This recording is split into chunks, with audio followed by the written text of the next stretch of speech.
Today we're talking about feminine communication. If you want to master conversations like a feminine, soft woman, I have 4 techniques that'll actually work. You've probably been told to just stay calm or to count to 10. But that advice completely misses the point. Truth is, defensive communication isn't about controlling your emotions. It's about healing what triggers them in the first place. When you understand these 4 principles, you'll create such a safe space that people naturally feel comfortable opening up to you. Think about the most magnetic women you know. They have this quality where people just feel comfortable telling them everything. That's not an accident. They've mastered the art of feminine communication. And today I'm showing you exactly how they do that. Now, I used to be the queen of defensiveness. Someone could make one comment and I'd immediately be ready for battle. But once I learned these 4 techniques, everything for me shifted. People started feeling more comfortable trusting me with their deepest thoughts because I finally understood how to make them feel truly safe. So let's dive into these 4 game-changing principles for feminine communication. The first technique is what I call disrespect wound healing. And this one is so crucial. Most defensive reactions come from this core wound around feeling disrespected. And every time somebody disagrees with you, that wound gets triggered.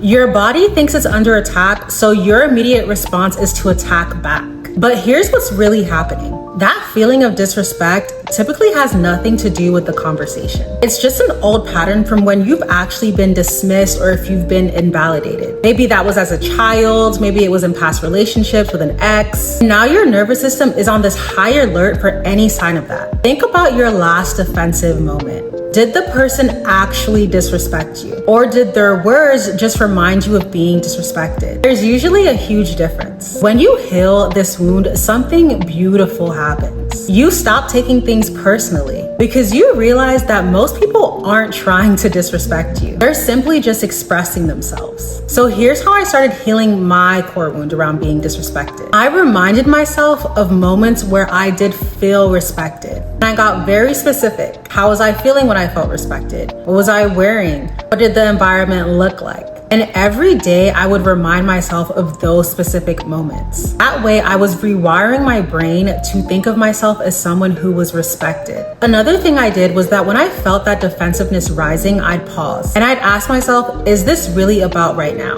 And typically it wasn't. It was about something much older that was just being triggered. Then I'd give myself the time to breathe and remind myself that this person's words does not diminish my worth. It's safe for me to listen without being defensive or having to defend myself. And this isn't about becoming a doormat. It's about choosing your responses from a place of power, not from a place of wounding. Now, healing that disrespect wound is powerful. But if you don't have the next tool, then you will still struggle to create safety in your conversations. This next technique transforms how people experience you.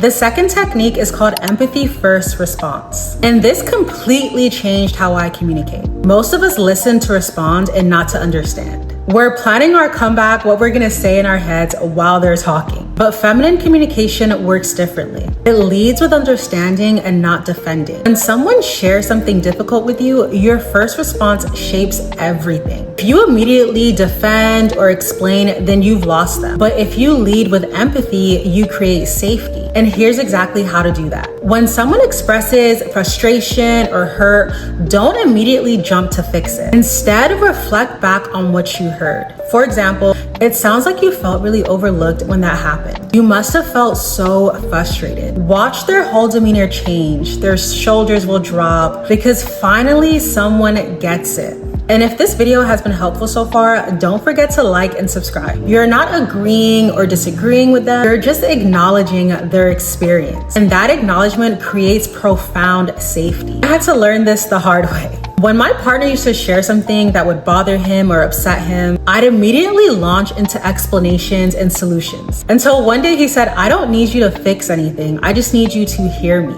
That completely changed everything. Now when someone's opening up to me, I pause. I don't respond. No matter how I'm feeling, I reflect on their feelings before anything else. And the connection that creates is incredible. So leading with empathy opens the door. But this next technique is what keeps people feeling safe enough to go deeper. And honestly, most women never learn this one. The third technique is soft power boundaries. And this might surprise you. Being feminine in communication does not mean having any boundaries. It means expressing them with grace. Too many women think that they have to choose, either be soft or get walked on, or be firm and seem harsh. But there is a third way. You can hold boundaries while making people feel respected. You can say no while keeping hearts open. The key is in your delivery. Instead of being firm and saying, that's not okay with me, try, I need something different here. Instead of, you're wrong, try, I see it differently. Same boundary, just softer energy. Here's why this matters for safety. When you express boundaries harshly, people immediately shut down. They feel attacked and closed off. But when you use soft power, they stay open. They can hear your needs without feeling criticized. I discovered this with a friend who constantly canceled plans. My old approach would have been just being very triggered, but instead I said, I value our time together. And when things change last minute, it's hard for me. And she actually heard me. She didn't get defensive. She apologized and immediately changed her behavior because I made it safe for her to receive my boundary. Your boundaries matter, but so does how you express them. Master this balance and watch how differently people respond. Soft boundaries create respect without defensiveness. But this final technique is what makes you truly attractive in conversations. It's the secret ingredient most people miss. The fourth technique is the curious heart method.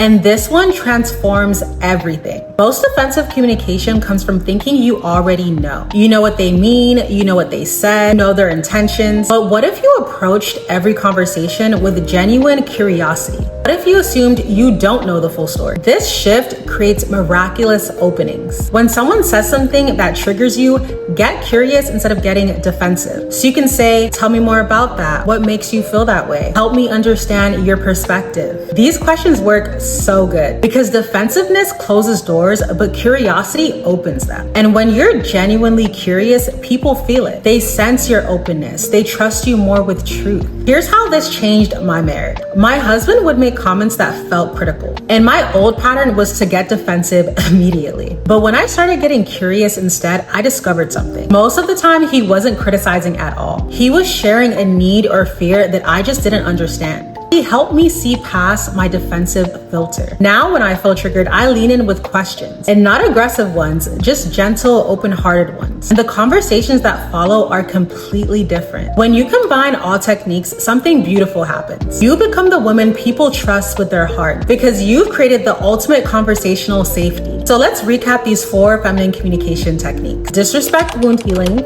So stop reacting from old pain. Empathy first response. Acknowledge before you respond. Soft power boundaries. Be firm but graceful. Curious heart method. Choose questions over defensiveness. Now remember, feminine communication isn't about being weak.